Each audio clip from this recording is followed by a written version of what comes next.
সবুজে ঘেরা ছোট্ট একটা গ্রাম। চারদিকে ধানের ক্ষেত, মাঝে মাঝে তাল গাছ। নদীর পাড়ে কাশফুল দুলছে। সেই গ্রামেই থাকতো এক গরিব চাষি আব্দুল আর তার স্ত্রী হালিমা। সকালের আলো ফোটার আগে থেকেই আব্দুলের ক্ষেতের কাজে নামতে হতো।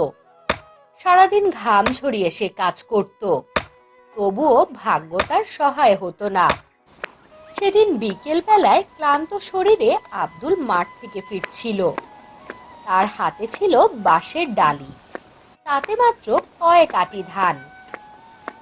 আব্দুল ঘরে ফিরলে হালিমা হাঁফ ছেড়ে বলল, আব্দুল, এইটুকু ধান দিয়ে কি সংসার চলবে? সারাটা বছর পরিশ্রম করে এমন ফল? আব্দুল মাথা নিচু করে দীর্ঘশ্বাস ফেলে বলল, আমি কি করব হালিমা, মাটি ফসল দিল না। সৃষ্টিকর্তাই জানেন উনি কেন এভাবে পরীক্ষা নিচ্ছেন। দুজনেরই চোখে জল এসে গেল। এরপর আরেক দিন ধান নিয়ে বাড়ি ফেরার পথে রোদে জ্বলছিল মাটি। আব্দুল হাঁটছে ধীরে ধীরে। হঠাৎ পথের ধারে তার চোখে পড়ল এক রোগা হাড় সর্বস্ব ষাঁড়। সেই ষাঁড়টি দুঃখ ভরা চোখ নিয়ে দাঁড়িয়েছিল। আরে, এই ষাঁড়টির তো খুব খারাপ অবস্থা। দেখে তো মনে হচ্ছে বেশ অনেক দিনের অভুক্ত। আব্দুল ষাঁড়টিকে দেখে থেমে গেল। মনে মনে যুদ্ধ শুরু হলো তার। এইটুকুই আমার সংসারের ভরসা। যদি এইটুকু ষাঁড়কে দিয়ে দেই তবে আমরা খালি পেটে থাকবো, কিন্তু এর কষ্টও তো আমি দেখতে পারছি না। আব্দুল আর কিছু না ভেবে সেই ডালির ধানগুলো ষাঁড়ের সামনে রেখে দিল। নাও ভাই, তুমিই খাও, আমি খালি হাতে বাড়ি ফিরি।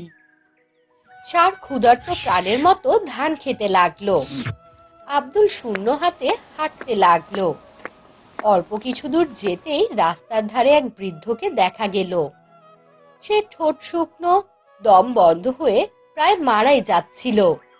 বৃদ্ধ কাঁপা কাঁপা গলায় বলল, বাবা, একটু পানি, একটু পানি না পেলে আমি শেষ হয়ে যাব। আমাকে একটু পানি দাও বাবা। আব্দুল থেমে গেল। তার কলসিতে ছিল শেষ ফোঁটা পানি। সে নিজের মনে বলল, এই ফোঁটা যদি দিই আমি নিজে তৃষ্ণায় কষ্ট পাবো, কিন্তু মানুষটাকে তো আমি মরতে দিতে পারি না। যাই, বৃদ্ধকে এই পানিটুকু দিয়ে দেই। সে কলসির পানি বৃদ্ধের ঠোঁটে ঢেলে দিল। বৃদ্ধ তা পান করতেই শরীরে প্রাণ ফিরে এলো। হঠাৎ আশ্চর্য রকম ভাবে বৃদ্ধের চেহারা পাল্টাতে শুরু করলো। সাদা দাড়ি চুল বাতাসে মিলিয়ে গেল। শরীর থেকে আলো ঝলমল করতে লাগলো। আব্দুল অবাক হয়ে দেখলো তার সামনে দাঁড়িয়ে আছে এক অপূর্ব সুন্দর পরী। পরী মৃদু হেসে বলল, আব্দুল, তুমি প্রাণের ক্ষুধা মেটালে, মানুষের জীবন বাঁচালে। তোমার দয়ার জন্য আমি তোমাকে আশীর্বাদ দিচ্ছি। আব্দুল ভয়ে কেঁপে উঠল। সে ভয় পাওয়া গলায় বলতে থাকলো, আপনি কে? আপনি কোথা থেকে এলেন? পরী উত্তর দিল, আমি আকাশলোকের পরী। তোমার দয়া দেখে আমি মুগ্ধ হয়েছি, তাই তোমাকে আমি উপহার দেব এক জাদুর ষাঁড়। এই ষাঁড় তোমার সংসারে সুখ আর সমৃদ্ধি বয়ে আনবে। আকাশ থেকে একরাশ আলো নেমে এলো। তার মধ্যে দাঁড়িয়ে গেল এক শক্তিশালী দীপ্তিময় ষাঁড়। তার কপালে ছিল সোনার দাগ এবং চোখ জ্বলজ্বল করে জ্বলছিল। আপনাকে অনেক অনেক ধন্যবাদ পরি। আপনি আমার অনেক বড় উপকার করেছেন। আপনার এই উপকারের কথা আমি কখনো ভুলবো না। আব্দুল ষাঁড়টাকে বাড়ি নিয়ে এলো। সেদিন থেকে আশ্চর্য সব ঘটনা ঘটতে শুরু করলো। ষাঁড় যখনই মাঠে হেঁটে যায়, শুকনো জমি সবুজ হয়ে ওঠে। ধান গাছ দ্বিগুণ হয়ে বড় হয়ে যায়। এক রাতেই খালি গোলা ভরে যায় ধানে। হালিমা বিস্ময় নিয়ে আব্দুলকে বলে, আব্দুল, এ যেন অলৌকিক। সৃষ্টিকর্তা আমাদের দয়ার প্রতিদান দিয়েছেন। ষাঁড়টাকে তারা নিজের সন্তানের মতো যত্ন নিতে লাগলো। প্রতিদিন সকালবেলা হালিমা তার গলায় মালা পরিয়ে দিত, আব্দুল খাওয়াতো দুধ ভাত। ধীরে ধীরে গ্রামের মানুষ খেয়াল করলো আব্দুলের ঘরে অভাব নেই, খেতে সোনালী ধান, এবং তার ঘরেও অনেক খুশি। গ্রামের ধনী লোক হাসেম এসব দেখে বেশ হিংসায় জ্বলতো। সে একদিন বন্ধু আব্দুলের কাছে এসে বলল, বন্ধু, তোমার শার্টটা আমাকে দাও, আমি তোমাকে মোটা টাকা দিব। আব্দুল হেসে জবাব দিল, না হাসেম ভাই, এই সার আমার জীবনের ভরসা, আমি এটাকে বিক্রি করতে পারবো না। হাসেম দাঁতে দাঁত চেপে আব্দুলকে বলল, দেখো, পরে কিন্তু আফসোস করো না। এরপর হাসেম নানাভাবে আব্দুলের কাছ থেকে তার শার্টটি নেয়ার চেষ্টা করতে লাগলো, কিন্তু আব্দুল তার কথাতেই অটল ছিল। তাই একদিন হাসেম দুষ্টু বুদ্ধি আটলো। তারপর এক রাতে হাসেম চুপি চুপি আব্দুলের গোয়াল ঘরে ঢুকলো। আজ এই সার আমি চুরি করে আমার করে নিয়ে যাব। হি হি হি হি হি। কিন্তু হাসেম যখনই ষাঁড়কে বেঁধে নিতে লাগলো, ষাঁড়ের চোখ লাল হয়ে উঠল। ষাঁড়ের এক গর্জনে পুরো গ্রাম কেঁপে উঠল।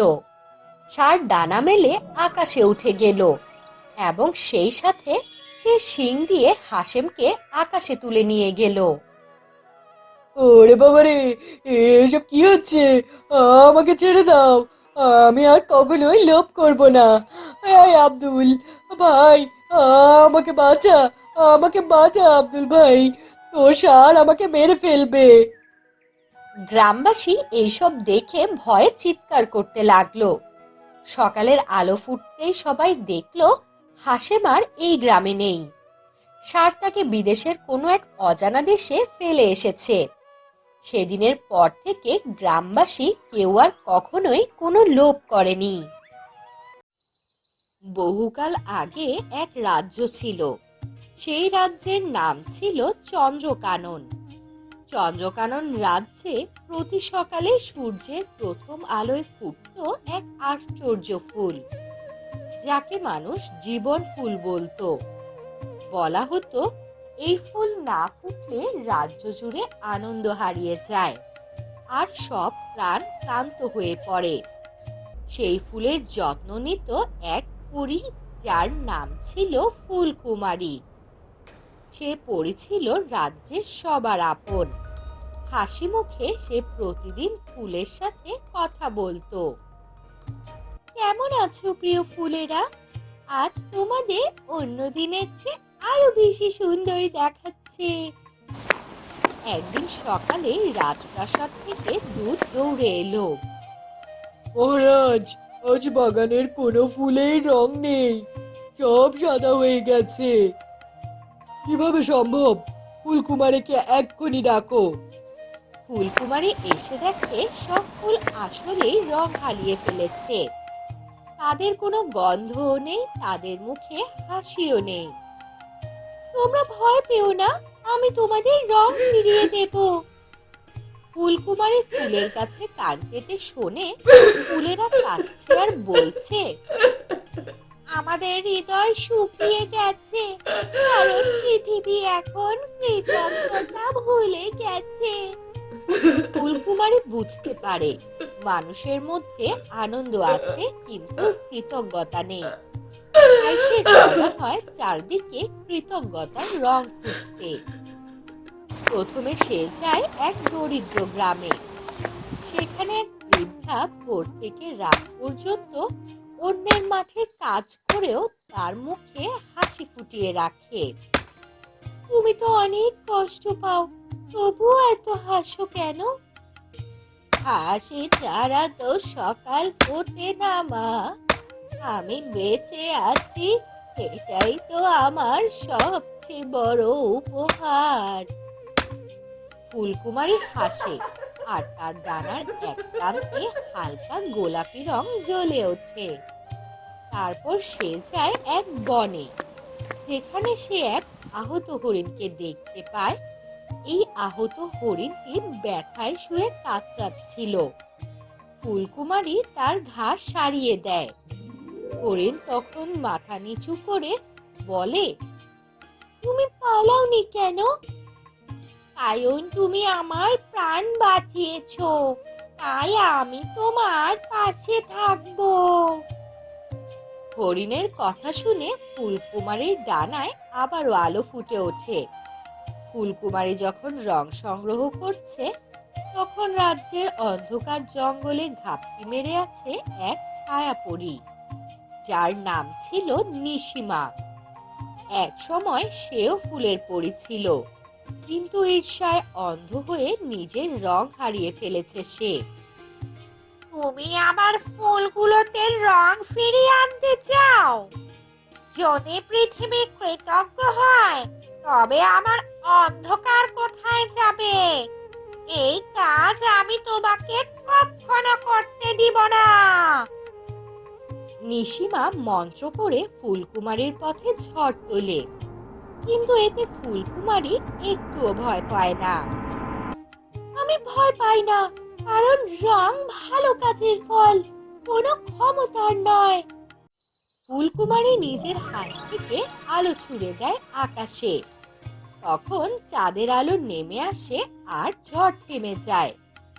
এসব দেখে নিশিমা চিৎকার করে ওঠে আর বলে, তুমি আমার অন্ধকার কেড়ে নিলে ফুলকুমারী। না, আমি তোমার আলো ফিরিয়ে দিয়েছি নিশিমা। নিশিমার চোখ ভরে ওঠে অশ্রুতে। তার পরা কালো পোশাক সাদা হয়ে যায়, আর সে আবারও পরীতে পরিণত হয়। এসব কিছুর পর ফুলকুমারী ফিরে আসে তার নিজের রাজ্যে।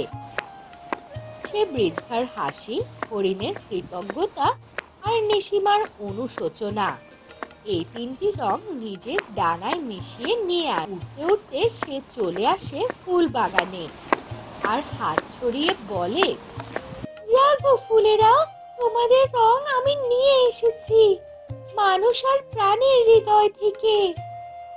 এক মুহূর্তেই তার পুরো বাগান আবারও ঝলমল করে ওঠে। লাল, নীল, হলুদ, বেগুনি, প্রতিটি ফুলেই ফুটে ওঠে জীবনের উচ্ছ্বাস। রাজা বেশ খুশি হয় এসব দেখে। রাজা আবারও ফুলকুমারীকে ডেকে বলে, তুমি রাজ্যকে নতুন জীবন দিলে পরী, আমি তোমার কাছে অনেক কৃতজ্ঞ। তারপর থেকে চন্দ্রকানন রাজ্যে প্রতি বসন্তে একদিন কৃতজ্ঞতার উৎসব পালিত হয়। সেদিন সবাই তার প্রিয় কিছু একটা ফুলকুমারীর বাগানে এনে রাখে।